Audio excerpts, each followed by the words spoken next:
En théorie, il restera encore une personne au micro libre, donc je vais lui offrir, parce qu'il est quand même assez tard. Est-ce que tu veux lire quand même?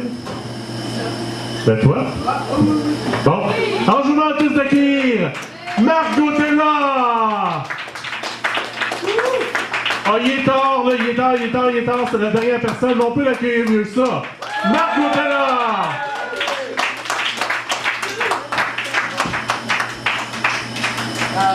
Alors bonsoir tout le monde. Je vais relire un poème que j'avais écrit pour la messe poétique. La messe. J'y allais souvent lorsqu'enfant, obligée et soumise. Je regardais les vitraux et rêvais d'y faire ma chambre pour que le lever du soleil me baigne de couleur à chaque matin. J'écoutais les cantiques en pensant que je ne voulais pas aller au paradis, chanter ceci pour l'éternité. J'aurais préféré ne pas être baptisée et aller au limbe où on flottait dans un utérus en attendant de renaître dans une religion quelconque. Je me souviens de la fois où j'ai dû sortir mon chien qui me recherchait ardemment en jappant et courant les allées de l'église jusqu'au prêtre qui m'ordonna de rentrer à la maison avec mon animal. J'étais contente et fière de mon boxeur parce qu'il avait su me trouver malgré tout. La messe en anglais, ça veut dire désordre total. Je me demande qui avait raison, les Français ou les Anglais. Et depuis, la messe est devenue poétique et magique parce qu'elle me permet de m'exprimer librement et sans péché. Merci, chère messe. Je viendrai à chaque fois que je pourrai parce qu'il ne faut pas oublier que mère de 7 enfants et grand-maman de 3 petits-fils, plus une carrière d'artiste et une job de bartender, c'est beaucoup de pain sur la planche. Mais il me fait plaisir de vous inviter tous à partager le pain de mon divin, le fromage de mon divan et la rage de mon vin, plus les bulles de ma bière qui font que la vie est plus facile. Jésus, il l'a bien dit, faites ceci en mémoire de moi. Et j'y crois. À votre santé, salut, Nasrovia et cheers. Vive la messe poétique. Alors, pour moi, la poésie, c'est une façon de me libérer.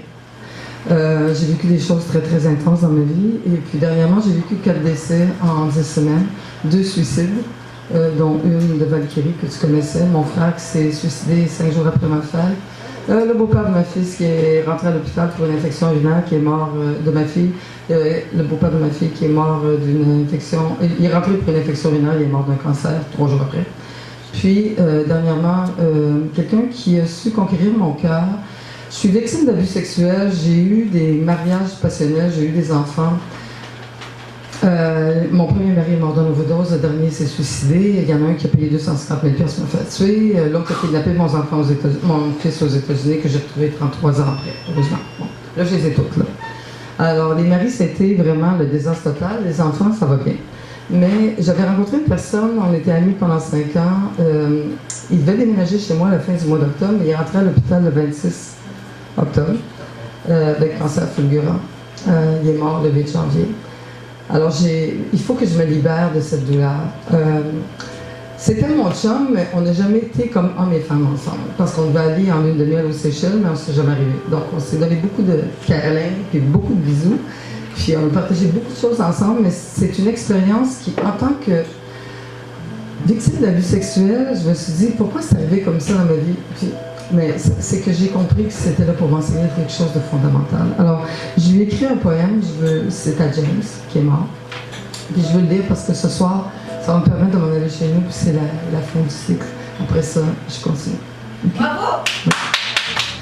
Alors, James, je t'aime, mon James, de tout mon cœur, qui avait peur, et que tu as su apprivoiser sans but. Tu m'as montré ce que c'est d'aimer pour le plaisir, plus que le désir. Ton âme, ô gamme, me transporte et ouvre les portes d'un chemin qui m'appartient et où tu m'accompagnes, de l'au-delà, après le Big Bang qui t'a envoyé là-bas.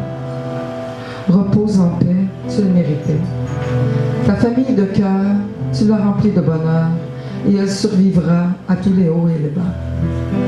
Cher James, tu as joué la game, coup sur coup, pour que nous nous rendions à la finale de ta biennale parmi nous.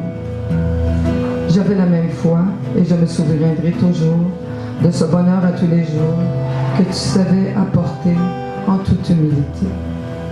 Tu es un ange et une lumière de cet amour vécu à tous les jours sans aucun dû. Et pour le simple plaisir de ne rien dire et de tout faire, pour que ces miroirs de fer qui ne rouilleront jamais parce que l'eau n'a pas d'effet sur l'immortalité, du bien que tu as fait en toute bonté.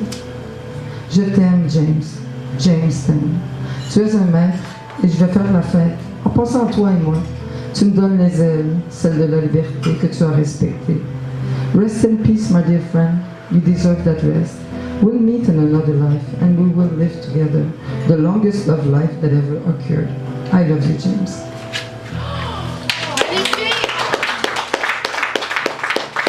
C'est vraiment sentimental, mais c'est vraiment la personne qui m'a permis de faire la paix avec un homme. J'ai toujours eu peur des hommes parce que j'étais victime d'abus sexuels. Puis tous mes maris, comme j'étais encore victime, m'ont victimisée d'une certaine façon, même si c'était des fois comme celui qui est mort de l'overdose, c'était pas de sa faute. Là. Bon. Celui qui s'est suicidé non plus, je suis certaine, c'était pas son... Il voulait juste arrêter sa douleur, c'est tout. Mais c'est difficile pour une victime d'abus, puis ça je vous le dis parce qu'il y a beaucoup de femmes qui l'ont vécu puis qui le disent pas. C'est très difficile de se rapprocher d'un homme, puis je vous dirais que James, c'est l'homme qui m'a montré ce que c'est d'être proche d'un homme, puis d'avoir confiance, puis de ne pas avoir peur. Donc, je le remercie d'avoir traversé ma vie, puis je suis contente que les derniers mois de sa vie, on était amis pendant 5 ans, mais les derniers mois de sa vie, les derniers 6 mois, on était très très proches, j'étais très proche de ma famille, puis je suis contente qu'on ait été là pour lui, parce qu'elle a vécu lui aussi 2 divorces. Okay. Alors, c'est ça. Et puis, j'ai un poème pour mon frère Joël qui s'est suicidé.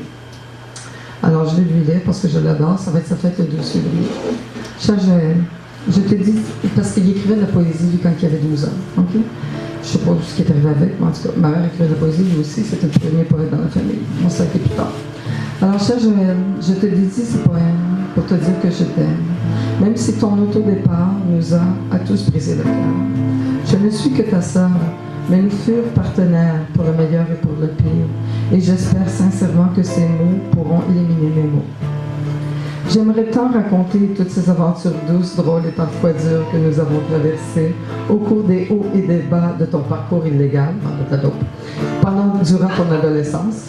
Mais je ne sais pas si c'est l'image alternative que tu aimerais laisser de toi, sinon celle de celui qui, dans la vingtaine, décida de quitter l'interlope pour se dédier au social et au légal, ainsi qu'à l'activité écologique, l'amour et la bonté.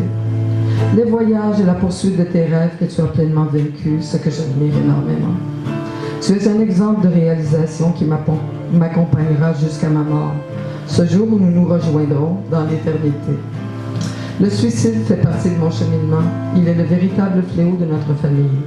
Pourtant, je respecte ton choix parce que je comprends que tu as préféré t'autodétruire plutôt que de continuer à détruire ce que tu avais construit et que tu voulais laisser derrière toi pour ta fille unique et chérie, Sarah Yuki. Il avait perdu 250 000 sur le day trading au stock market, puis il venait de perdre un autre 115 000 sur le day trading. Donc, c'était une grosse forme de gambling. Il n'était pas capable. Il l'a dit dans sa lettre. Il n'était pas capable, il ne voulait pas prendre de chance. Les dépendances sont parfois impossibles à vaincre, et je crois que c'était ton cas. Je l'accepte durement. Et je continue de t'aimer pour tout ce que tu as fait pour moi, avec moi et sans moi. Je t'aime, Joël, repose en paix. Il avait vaincu l'héroïnomanie, il avait vaincu vendre la dope, il avait vaincu plein de choses que, bon, je ne donnerai pas de détails, mais c'était plus fort que lui, le day stock trading. Il savait qu'il pouvait chuter n'importe quel temps, puis tout perdre, puis il a dit à sa fille, je préfère te laisser ce que j'ai construit pour toi et me détruire moi que de détruire tout ce que j'ai fait pour toi. Alors, je respecte son choix. Okay. Merci.